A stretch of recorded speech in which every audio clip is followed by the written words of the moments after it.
Hello lords and ladies, welcome back to Fire and Blood chapter series. आज के इस chapter में हम बात करने वाले हैं हम सभी के चहीते, हम सभी के favourite house of the dragon के दो टारगेरियन ब्रदर्स यानी कि डेमॉन टारगेरियन और विसेरिस टारगेरियन के बारे में। तो अभी हाउस ऑफ द ड्रैगन के फर्स्ट सीजन में तो हमने देखा था कि वो दोनों वैसे काफ़ी बड़े थे। उनका जो भी फर्स्ट सीजन में हमने एज देखा था वो यही कुछ 22-23 के उम्र से लेके 40 के उम्र तक हमने उस शो में देखा था उनको फर्स्ट सीजन में। बट हमें उनका बचपन उस शो में अच्छे से देखने नहीं मिला था। तो इसलिए आज के इस चैप्टर में हम डेमॉन और विसेरिस के बचपन के बारे में थोड़ा बहुत जानते हैं कि कैसे वो दोनों पहले एक दूसरे के काफ़ी क्लोज थे, फिर धीरे धीरे वो थोड़ा एक दूसरे से पुल अपार्ट हो गए थे। उनके बीच में ऐसा बचपन से लेके टीनेज में वो सब क्या हुआ, ये सभी कहानियां आज के चैप्टर में जानते हैं। तो अभी अर्ली चाइल्डहुड की बात करते हैं तो Viserys Targaryen was a big brother और डेमॉन उसका छोटा भाई था।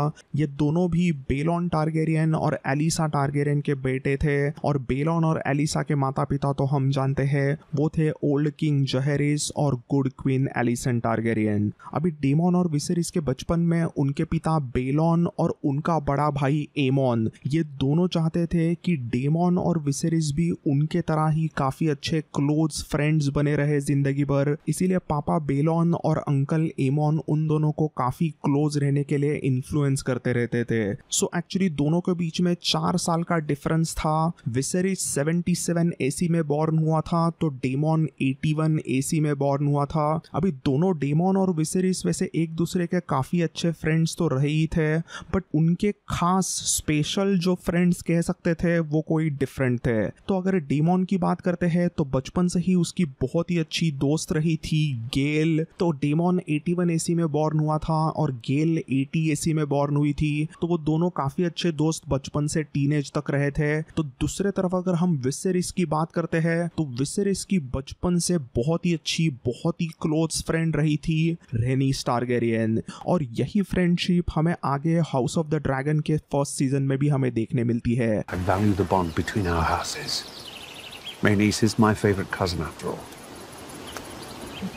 तो बचपन से ही विसेरिस एक्चुअली अपने पिता बेलॉन से थोड़ा ज़्यादा क्लोज था। वो एक फर्स्ट बॉर्न बेटा होने की वजह से बेलॉन उसे हमेशा से ही बचपन से काफ़ी अच्छी अलग अलग चीज़ें सिखाता कि राज कारोबार को कैसा करना चाहिए। बट दूसरे तरफ डेमॉन मतलब एकदम ही बचपन से शैतानी, बहुत ही बैडस किस्म का बंदा रहा था और वो ज़्यादातर टाइम अपने माँ एलिसा और दादी एलिसन के साथ स्पेंड करता। तो अगर दोनों के पर्सनैलिटीज़ की अगर हम बात करते हैं तो टीनेज के उम्र में ही पता चलने लग गया था कि डेमॉन बहुत ही बैडस किस्म का बंदा है और वो जो मन में आएगा वो करके ही रहेगा। बट विसेरिस दूसरे तरफ थोड़ा सा अजीब सा बंदा था। वो थोड़ा सा ऐसे शांत और एकदम सभ्य किस्म का बंदा बना था। वो बिल्कुल भी ज्यादा उठपटांग हरकतें करता नहीं, वो हमेशा अपने पापा की बात सुनता। उसे बचपन से ही वलेरियन हिस्ट्री में वगैरह दिलचस्पी थी और खास करके उसे ड्रैगन्स में बहुत ही ज्यादा इंटरेस्ट था। सो डेमॉन जब ही सिर्फ 3 साल का था तभी उसके माँ एलिसा की सैडली 84 एसी में मृत्यु हो गई थी और 84 एसी के बाद में यही कुछ 85 या 86 एग्जैक्टली टाइम नहीं बताया गया है, बट अगले यही कुछ 2 सालों में रेनिस टारगेरियन ने उस मेलिस ड्रैगन को क्लेम किया और ये ड्रैगन मतलब fastest ever dragon in history of Westeros मानी जाती है। तो रेनिस ने जैसे ही इस ड्रैगन को क्लेम किया था तो वो घंटों राइड करती रहती, वो हमेशा यहाँ वहाँ घूमती रहती, कभी ड्रिफ्ट पार्क में, कभी ड्रैगन स्टोन पे, ऐसे हमेशा वो किंग्स लैंडिंग से जाया करने लगी थी। आगे चल के रेनिस इतिहास की one of the greatest dragon rider मानी जाती है और easily greatest ever women dragon rider जरूर मानी जाती है। तो ये कहानी मैंने एक्चुअली इसलिए बताई क्योंकि जब मेलिस को रेनिस ने क्लेम किया था तो ये बात एक्चुअली डेमॉन को बिल्कुल भी पसंद नहीं आई थी। उसे लगा था उसके माँ की शी ड्रैगन मेलिस उसे या विसेरिस को क्लेम करना चाहिए, बट रेनिस ने उनके पहले ही मेलिस के साथ में कनेक्शन बना लिया और वो उसकी राइडर बन गई। और इसीलिए एक थ्योरी के अनुसार कहा जाता है कि आगे चल के जब रेनिस के पिता एमॉन मरे थे तभी एमॉन के मरने के बाद में डेमॉन ने एमॉन के ड्रैगन कराक्सस को क्लेम किया। सो जब 84 एसी में डेमन और विसेरिस की माँ एलिसा मरी थी तभी एक्चुअली उन दोनों से ज़्यादा उनके पिता बेलॉन थोड़े से डिप्रेस हुए थे, क्योंकि डेमन तो वैसे भी बहुत ही छोटा 3 साल का था, बट विसेरिस को एक मौत का दर्द वगैरह वैसे समझ में आ रहा था। तो विसेरिस ने यहाँ पे काफ़ी अच्छी रिस्पॉन्सिबिलिटी ली थी और अपने छोटे भाई के साथ मिलके उसने अपने पिता बेलॉन को बहुत ही अच्छी तरीके से संभाला था। तो बचपन में ही विसेरिस ने बहुत ही अच्छी लीडरशिप क्वालिटी ये एक दिखाई थी कि कैसे ह्यूमंस को थोड़ा सा इमोशनल सपोर्ट देना होता है। ये सब चीज़ें उसने बचपन में ही सीखी थी। तो ऐसा कह सकते हैं कुछ बचपन के ऐसे एक्सपीरियंसेस के वजह से ही विसेरिस थोड़ा सा हमेशा से ही सीरियस रहा था। उसके ऊपर बहुत बचपन में ही ज़्यादा रिस्पॉन्सिबिलिटीज आ गई थी और उसने वो बखूबी निभाई। बट दूसरे तरफ वैसे ज़्यादा डेमन को रिस्पॉन्सिबिलिटीज लेनी नहीं पड़ी थी, इसीलिए वो थोड़ा केयर फ्री एटीट्यूड वाला बिंदास बंदा बना। वैसे ही दोस्तों विसेरिस बहुत ज़्यादा पढ़ाई वगैरह करने लगा था और बहुत ज़्यादा राज कारोबार में वगैरह लगा था। बट दूसरे तरफ डेमन तो एकदम ही बैड एस, बहुत ही डेंजर किस्म का फाइटर बन के उभर के आने लगा था। हर दिन वो रेड कीप के यार्ड में ट्रेनिंग करता ताकि वो एकदम खूंखार फाइटर बन के उभर के आए, और वो वैसे बना भी। कहते हैं यंग डेमन के एकदम ही अच्छे यार्ड के ट्रेनिंग को देख के ओल्ड किंग जहरिस इतना इम्प्रेस हुए थे कि बेलॉन और ओल्ड किंग जहरिस ने मिलके अपने हाथों से डार्क सिस्टर की तलवार बहुत ही यंग, यही कुछ 15 साल के डेमन को सौंपी थी। दूसरे तरफ हम विसेरिस की बात करते हैं तो विसेरिस हमेशा सेप्टन बार्थ से ड्रैगन्स और अलग अलग क्रीचर्स के बारे में जानकारी हासिल करता रहता था, क्योंकि इन दिनों में सेप्टन बार्थ उनके इस बहुत ही फेमस बुक को लिख रहे थे और वो रिसर्च करते करते वो कई सारे टिप्स विसेरिस को भी देते हैं। विसेरिस को तो वैसे फाइटिंग वगैरह में तो बिल्कुल भी इंटरेस्ट नहीं था। उसने अपने जिंदगी में यही कुछ 4-5 बार ही बचपन में फाइट की होगी और उसने वापस फाइटिंग वगैरह में कभी इंटरेस्ट ही नहीं लिया। बट हाँ, विसेरिस को ड्रैगन्स में बहुत इंटरेस्ट था और विसेरिस ने यहाँ पे एक थोड़ी सी स्टूपिड चीज की थी। तो एक्चुअली विसेरिस को बचपन से ही बलेरियन द ब्लैक ड्रेड में बहुत ही ज्यादा दिलचस्पी रही थी। उसने बलेरियन द ब्लैक ड्रेड की सभी कहानियां बचपन से ही बहुत ही अच्छे से पढ़ी थी और उसे इस बलेरियन ड्रैगन का बहुत ही ज्यादा फैसिनेशन रहा था। अभी कई लोगों ने विसेरिस को समझाया कि तुम बलेरियन द ब्लैक ड्रेड को मत हासिल करो, कोई दूसरे अलग से यंग ड्रैगन को तुम्हें क्लेम करना चाहिए, क्योंकि इन दिनों में थोड़ा सा बलेरियन वैसे बूढ़ा हो चुका था। बलेरियन द ब्लैक ड्रेड अपने ड्रैगन पिट में सिर्फ सोता रहता था, क्योंकि वो अभी ऑलमोस्ट 200 साल से भी ज्यादा हो गया था। बलेरियन इतना ह्यूज बन चुका था कि उसे अपने बॉडी को उठाकर आसमान में उड़ना भी अभी मुश्किल हो गया था। बट फिर भी स्टूपिड विसेरिस को कौन समझाए, उसने बार बार बलेरियन पे चढ़ने की कोशिश की और इवेंचुअली उसके साथ थोड़ा बहुत कनेक्शन क्यों ना हो बना लिया, और यही कुछ उसने 1 हफ्ते 2 हफ्ते तो काफी बलेरियन से यहाँ वहाँ राइड किया था।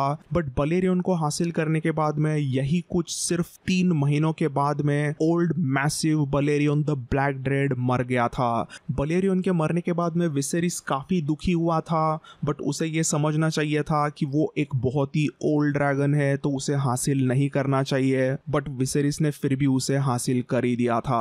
देन दोस्तों इसी के बीच में सबसे पहले तो प्रिंसेस रेनिस टारगेरियन की कॉर्लिस वेलेरियन के साथ में शादी हुई थी। जब रेनिस की शादी हुई थी तो वो उस समय पे वेस्टेरोस के one of the most beautiful ladies में से एक रही थी। उसमें हाउस बराथियन और टारगेरियंस का खून था और उसकी सबसे पहले शादी हुई थी 90 एसी में। रेनिस की शादी के बाद में एक्चुअली रेनिस रेड कीप से ड्रिफ्टमार्क शिफ्ट हो गई थी। वो अपने ड्रैगन मेलिस को भी वहां पे लेके जाती है। उन दोनों के शादी के बाद में सबसे पहले तो रेनिस और कॉर्लिस को एक बेटी होती है जिसका नाम रखा जाता है लेना, और 94 एसी में बस 1.5 साल बाद में बेटा होता है उनको और उसका नाम रखा गया लेनोर वेलेरियन। एनीवेज रेनिस और कॉर्लिस के बहुत बड़े ग्रेट वेडिंग के बाद में सिर्फ 2 साल के बाद में 92 एसी के शुरुआत में उसके पिता यानी रेनिस के पिता प्रिंस ऑफ ड्रैगनस्टोन एमोन की मौत हुई थी, और इस मौत से वैसे टारगेरियन परिवार में बहुत ही ज्यादा सैडनेस आई थी। बट इसके बाद में बस 1 साल बाद में 93 एसी में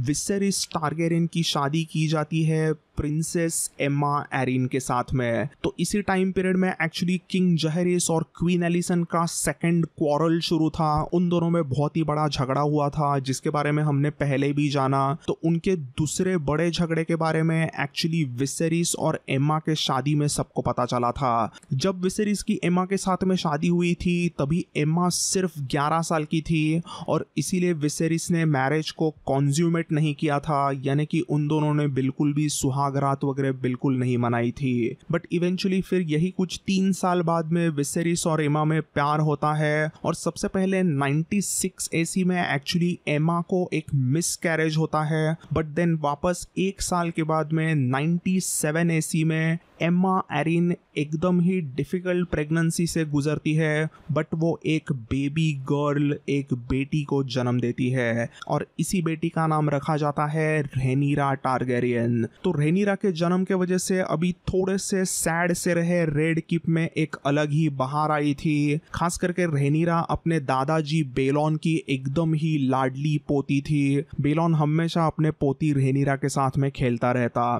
देन दोस्तों इसी 97 एसी के साल में और एक बड़ी चीज होती है and that is Daemon Targaryen की शादी रिया रॉयस के साथ में। बट असल में Daemon was not happy at all. उसने शादी तो की थी बट उसके अंदर बहुत ही ज्यादा गुस्सा रहा था। गलत एटीट्यूड उसका अपने ही बीवी को लेके हो गया था और अभी जैसे जैसे डेमन यही कुछ 15-16 साल का होने लगा था तो अभी डेमन एक बहुत ही डेंजरस एंग्री यंग मैन बनने लगा था और वो बहुत ही ज्यादा शॉर्ट टेम्पर्ड तेवर देने वाला भी बंदा बना था। तो दोस्तों यही बेसिक स्टोरी है डेमन और विसेरिस के बचपन से लेके टीनेज तक। दोनों ने भी अपने टीनेज में ही शादी की। विसेरिस को तो शादी करके रेनिरा नाम की एक क्यूट बेटी होती है बट डेमन तो अपने बीवी रिया रॉयस को बिल्कुल भी अटेंशन ही नहीं देता। तो दोस्तों डेमन और विसेरिस का मैंने ये चैप्टर जरूरी समझा क्योंकि आगे आने वाले डांस ऑफ द ड्रैगन में उनका जो इक्वेशन है, उनकी जो पर्सनैलिटी है वो आपको अभी अच्छे से समझ में आएगी। तो दोस्तों thanks for watching this video. अब मिलते हैं अगले चैप्टर में। Until then bye and take care.